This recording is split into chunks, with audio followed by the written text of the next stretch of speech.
حضرت علی رضی اللہ عنہ کی شخصیت سے کون واقف نہیں اور ان کے علم کے بارے میں بھی تمام لوگوں کو معلوم ہے، کیونکہ ہمارے پیارے نبی حضرت محمد صلی اللہ علیہ وآلہ وسلم کی حدیث مبارکہ ہے کہ اگر میں علم کا شہر ہوں تو علی اس کا دروازہ ہے۔ اس حدیث مبارکہ سے یہ بات واضح ہو جاتی ہے کہ حضرت علی کے پاس علم کا بہت بڑا خزانہ موجود تھا۔ دوستو، اللہ تعالیٰ نے اپنے بندوں کو بتا دیا ہے کہ اگر وہ نیک اعمال کریں گے تو وہ جنت میں جائیں گے، اور اگر برے اعمال کریں گے تو انہیں دوزخ میں بھیجا جائے گا۔ جنت میں ان کے لیے بہت ہی آسائشیں موجود ہیں، بہت ہی انعام و کرام موجود ہیں، اور بہت سی نعمتیں جو اس دنیا میں اللہ تعالیٰ نے اپنے بندوں کو دی ہیں، اس سے کئی ہزار گنا زیادہ نعمتیں وہاں پر موجود ہیں جو اللہ کے نیک بندوں کو ملنے والی ہے۔ اللہ نے اپنے بندوں کو یہ بھی بتایا ہے کہ جنت میں انہیں حوریں ملیں گی،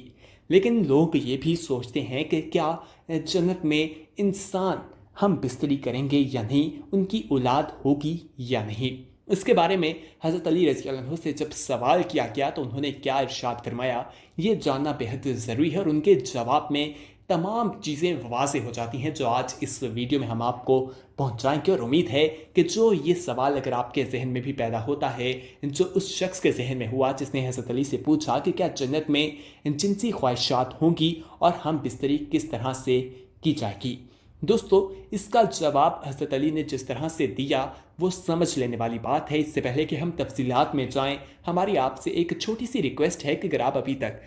ہمارے سبسکرائبر نہیں بنے تو نیچے نظر آنے والے سبسکرپشن کے ریڈ کلر کے بٹن پر فوری طور پر کلک کریں، اور کلک کرنے کے بعد آپ ہمارے سبسکرائبر بن جائیں گے۔ ساتھ ہی آپ بیل آئیکن پر بھی کلک کر سکتے ہیں تاکہ مزید آنے والی ویڈیوز کا نوٹیفیکیشن بھی آپ کو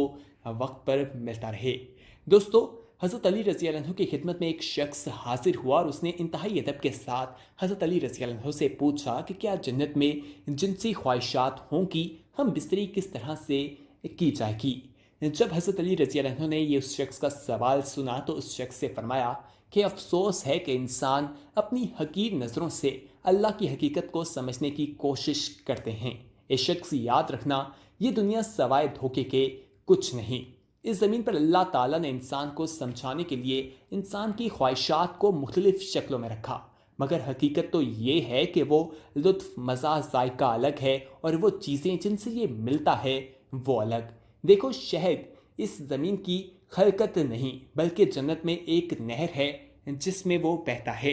لیکن اللہ تعالیٰ نے انسان کو سمجھانے کے لیے اس شہد کو ایک مکھی کے وجود میں رکھا تاکہ انسان اصل شہد جو اسے جنت میں ملے گا اس کو سمجھ سکے، اور یہ جان بھی لے کہ جس کی لذت کے پیچھے وہ بھاگتا ہے اس کی حقیقت کیا ہے۔ اگر شہد کا مقام اس دنیا میں نہیں ہوتا تو انسان خیرت سے پوچھتے کہ یہ شہد کیا ہے۔ اصل میں یہ مکھی الگ ہے اور یہ شہد الگ ہے۔ ویسے ہی اللہ تعالیٰ نے انسان کے رزق کو زمین میں چھپایا رکھا، لیکن حقیقت تو یہ ہے کہ جنت کا رزق تو انسان کو ملے گا، وہ جنت کی زمین سے نہیں بلکہ جنت سے آسمان سے آئے گا۔ جو انسان چاہے گا وہ اس کے سامنے پیش ہو جائے گا، اور ویسے بھی اللہ تعالیٰ نے خوشبو کو الگ، اور جس چیز سے خوشبو ملتی ہے اس چیز کو زمین والوں کے لیے ملنے کا سہارا رکھا تاکہ انسان سمجھ سکے۔ یہ شخص یاد رکھنا، ویسے ہی جو لطف، جو مزہ عورت کو مرد سے یا مرد کو عورت سے ملتا ہے یہ لطف الگ ہے، اور جس طرح سے ملتا ہے یہ طریقہ الگ ہے۔ اللہ تعالیٰ نے اس طریقے کو عورت اور مرد کے قریب آتے ہیں اس لیے رکھا تاکہ انسان اسے سمجھے کے مطابق وہ اپنے مزے کے پیچھے بھاگنے لگے، لیکن حقیقت میں وہ اپنی نسل ہی بڑھاتا جائے گا۔ وہ جو دوسرے انسان جو اس کے بعد زمین پر اپنے امتحان دینے کے لیے آنے والے ہیں،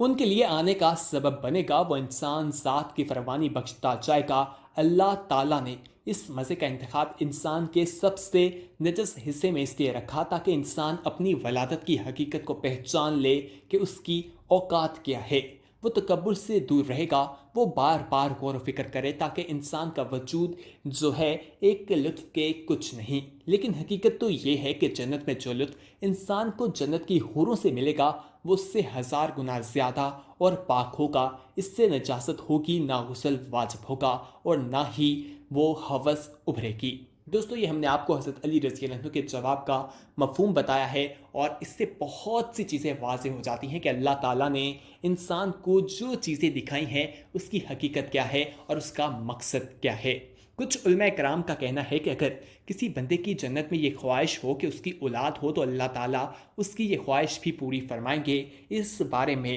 ترمذی کی روایت کو دلیل بنایا ہے۔ چنانچہ ابو سعید خدری رضی اللہ عنہ کہتے ہیں کہ رسول اکرم صلی اللہ علیہ وآلہ وسلم نے فرمایا کہ مومن جنت میں جب اولاد چاہے گا تو حمل، زچگی اور پرورش اسی وقت ہو جائے گی جیسے وہ چاہے گا۔ حدیث کے الفاظ حمل، زچگی اور پرورش یعنی حمل ٹھہرنا، مدت مکمل ہونے کے بعد زچگی، اور اس کے بعد 33 سالہ کریہ نوجوان ہو جائے گا، یعنی جیسے ہی وہ سوچے گا بچہ اسی وقت پیدا ہو جائے گا اور اتنی عمر کا پہنچ جائے گا 33 سال کا،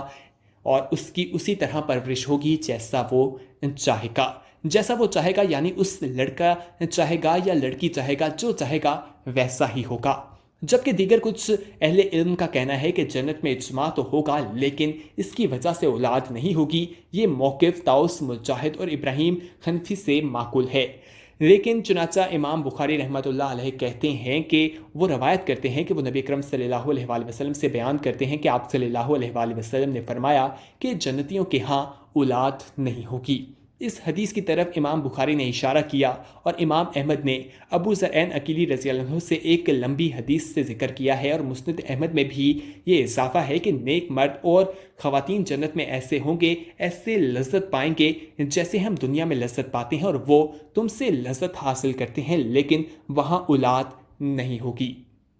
دوستو اس بارے میں مختلف رائے علماء کی پائی جاتی ہے۔ کچھ لوگ تو کہتے ہیں کہ وہاں پر اولاد نہیں ہوگی، لیکن کچھ لوگ کہتے ہیں کہ اسی وقت جوان اولاد وہاں پر موجود ہوگی۔ ابو سعید رضی اللہ عنہ کی حدیث ہے جس کے مطابق مومن جنت میں جب اولاد چاہے گا تو حمل، زچگی اور پرورش اسی وقت ہو جائے گی جیسے وہ چاہے گا، کے بارے میں یہ جواب دیا گیا ہے کہ یہ روایت ثابت نہیں ہے۔ چنانچہ اسی لیے ابن قسیم رحمۃ اللہ علیہ کہتے ہیں کہ اس کی سند صحیح کی شرط پر پوری اترتی ہے، لیکن یہ حدیث بہت کمزور ہے۔ اس طرح ان کا یہ بھی کہنا ہے کہ ابو سعید خدری رضی اللہ عنہ کی حدیث کے لیے اچھی سے اچھی سند ترمذی کی سند ہے، اور خود امام ترمذی نے اس کے غریب ہونے کا حکم لگایا ہے۔ یہ روایت ابو صدیق ناجی کی سند میں معروف ہے، اور اس کے الفاظ بھی اضطراب پائے جاتے ہیں۔ تو دوستو آج اس ویڈیو میں ہم نے آپ کو حضرت علی رضی اللہ عنہ کا وہ جواب بتا دیا جو بہت ہی تفصیلاً جواب ہے، اور جس سے اس سوال کا جواب مل جاتا ہے کہ جنت میں جنسی خواہشات ہوں گی یا نہیں، اور ہم بستری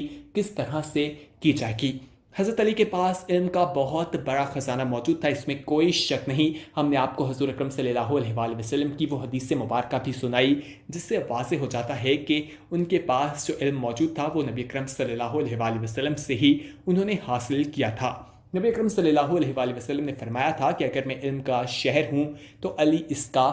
دروازہ ہے۔ دوستو آپ صلی اللہ علیہ وآلہ وسلم کے چچا زاد بھائی تھے، اور آپ صلی اللہ علیہ وآلہ وسلم کے داماد بھی تھے۔ آپ صلی اللہ علیہ وآلہ وسلم نے اپنی سب سے چہیتی بیٹی حضرت فاطمہ رضی اللہ عنہا کا نکاح آپ کے ساتھ کیا تھا۔ اسی طرح جب بچوں میں جس شخص نے سب سے پہلے اسلام قبول کیا، اور آپ صلی اللہ علیہ وآلہ وسلم نے جب لوگوں کو دین اسلام کی دعوت دی، تو 8 سال کا ایک بچہ جس نے اسلام قبول کیا وہ کوئی اور نہیں بلکہ حضرت علی رضی اللہ عنہ ہی تھے جنہوں نے اسلام قبول کیا تھا۔ دوستو یہاں پر ہم آپ کو یہ بھی بتانا چاہتے ہیں کہ حضرت علی کی زندگی سے ہمیں بے شمار قسم کے واقعات ملتے ہیں جو ہماری رہنمائی کرتے ہوئے دکھائی دیتے ہیں، اور کوئی بھی ایسا سوال نہیں ہے جس کا جواب حضرت علی رضی اللہ عنہ نے نہ دیا ہو۔ ان کے پاس بہت سے لوگ اپنے سوالات لے کر آیا کرتے تھے، اور حضرت علی رضی اللہ عنہ ان کے سوالات کے انہیں جوابات دیا کرتے تھے، اور منافقین بھی حیران تھے کہ حضرت علی کے پاس اتنا زیادہ علم آخر کہاں سے آیا ہے۔ امید ہے کہ آج کی یہ انفارمیٹیو ویڈیو آپ کو پسند آئی ہوگی، اور اگر آپ کو پسند آئی ہے تو اپنے دوستوں کے ساتھ اسے ضرور شیئر کیجیے گا۔ دوستو اگر آپ نے ابھی تک ہمارا چینل سبسکرائب نہیں کیا تو فوری طور پر سبسکرائب کیجیے، ساتھ ہی بیل آئیکن پر کلک کریں تاکہ مزید آنے والی ویڈیوز کا نوٹیفیکیشن آپ کو وقت پر ملتا رہے۔ اس ویڈیو میں کمنٹ کر کے اپنی رائے اور تجاویز بھی ہم تک پہنچا سکتے ہیں، اور اس ویڈیو میں کمنٹ کر کے آپ ہمیں یہ بھی بتا سکتے ہیں کہ آنے والے وقت میں آپ کس طرح کی ویڈیوز دیکھنا پسند کرتے ہیں، کون سے ایسے ٹاپکس ہیں جن کے بارے میں آپ چاہتے ہیں کہ ہم ویڈیوز بنائیں، اور ایک ایسی ویڈیو بنا کر آپ تک پہنچائی جائے جس میں آپ کے تمام سوالات کا جواب موجود ہو تو نیچے کمنٹ کریں اپنا سوال یا کوئی بھی ایسی مشکل جو آپ کو پیش آتی ہو، ہم اس کا حل تلاش کر کے آپ تک ضرور پہنچائیں گے۔ دوستو اس ویڈیو کو لائک، شیئر اور کمنٹ کرنا نہ بھولیے گا۔ اگلی ویڈیو تک ہمیں دیجیے اجازت، اپنا فیڈ بیک لازمی طور پر دیجیے گا۔ اللہ حافظ۔